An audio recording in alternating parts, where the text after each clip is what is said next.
সাবেক governor doctor Atiur Rahman, সাবেক deputy governor ও আর্থিক গোয়েন্দা ইউনিট বিএফআইইউ এর প্রধান আবু হেনা রাজি হাসান, অর্থনীতিবিদ ডক্টর আবুল বারাকাত সহ 23 জনের নামে মামলা করেছে দুদক। সংস্থাটি জানিয়েছে, আসামিরা জনতা ব্যাংক থেকে 297 কোটি লোপাটে প্রত্যক্ষ এবং পরোক্ষ ভূমিকা পালন করেছেন।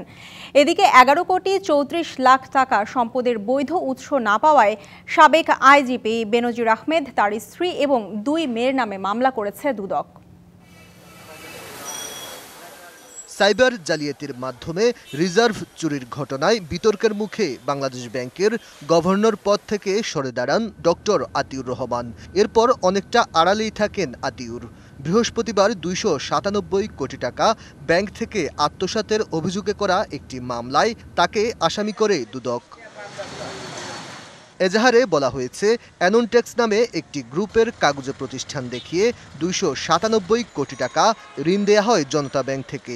ওই সময়ে জনতা ব্যাংকের চেয়ারম্যান ছিলেন অর্থনীতিবিদ আবুল বারাকাত।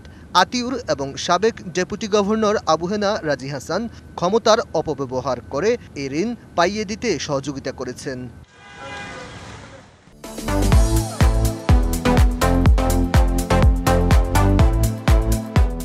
দুদক জানায়, জাল জালিয়াতির মাধ্যমে মিথ্যা রেকর্ড তৈরি করে জনতা ব্যাংক থেকে ঋণ দেওয়া হয়েছিল। আবুল বারাকাত ব্যাংকের চেয়ারম্যান থাকতেই এ জালিয়াতি হয়েছে।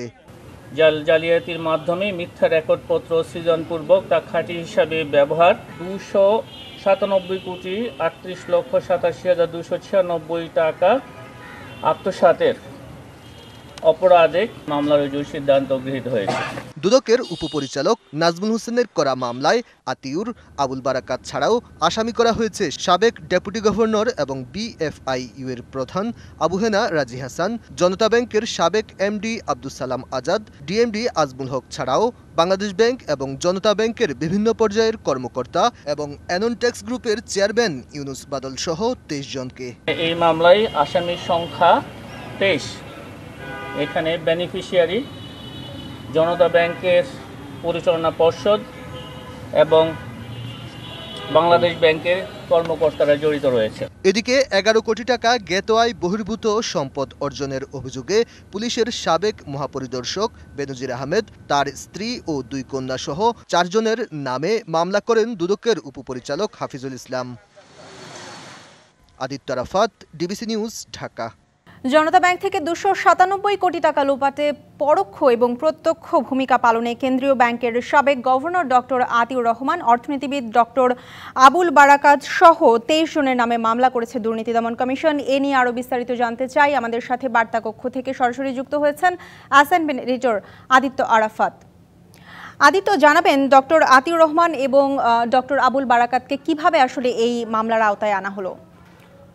হ্যাঁ, এখানে দুদক যেটি বলছে, তারা এই ঘটনার বেনিফিশিয়ারি। এখানে যে সময়ে ঘটনাটি ঘটেছে ওই সময়ে বাংলাদেশ ব্যাংকের গভর্নরের দায়িত্বে ছিলেন আতিউর রহমান এবং জনতা ব্যাংকের চেয়ারম্যানের দায়িত্বে ছিলেন বিশিষ্ট অর্থনীতিবিদ আবুল বারাকাত।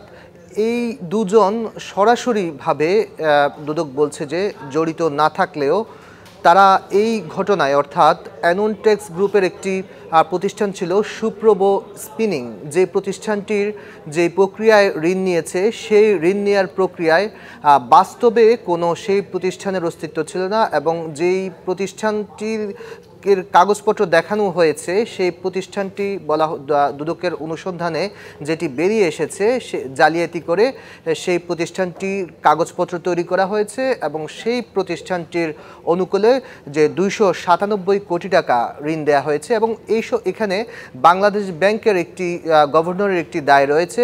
বাংলাদেশ ব্যাংকের সঙ্গে যে জনতা ব্যাংকের একটি MOU চুক্তি রয়েছে এবং অন্যান্য ব্যাংকের সঙ্গেও কেন্দ্রীয় ব্যাংকের এই চুক্তি থাকে এবং সেই চুক্তির আওতায় কোন প্রক্রিয়ায় কোন প্রতিষ্ঠানকে ঋণ দেওয়া হবে সে বিষয়ে তথ্য রয়েছে এবং এই কারণে জনতা ব্যাংক যখন একটি অখ্যাত এবং যাদের ব্যবসায়িক পূর্ব অভিজ্ঞতা নেই এমন একটি প্রতিষ্ঠানকে যখন ঋণ দেওয়া হয়, তখন কাগজপত্র এবং নিয়ম নীতির কোনো রকম তোয়াক্কা না করে সেই প্রতিষ্ঠানটিকে ঋণ দেওয়া হয় এবং সেখানে দুদক বলছে তারা অনুসন্ধানে ডক্টর আতিউরের তারা সংশ্লিষ্টতা পেয়েছেন এবং সেই সময় তো আমরা আপনার প্রতিবেদনে আরো একটা জিনিস দেখছিলাম যে পুলিশের সাবেক আইজি বেনজির আহমেদ এবং তার পরিবারের বিরুদ্ধে মামলা করেছে দুদক। আসলে বেনজির আহমেদ এখন কোথায় আছে এবং তাকে দেশে ফিরিয়ে আনতে আসলে কি পদক্ষেপ নেওয়া হচ্ছে?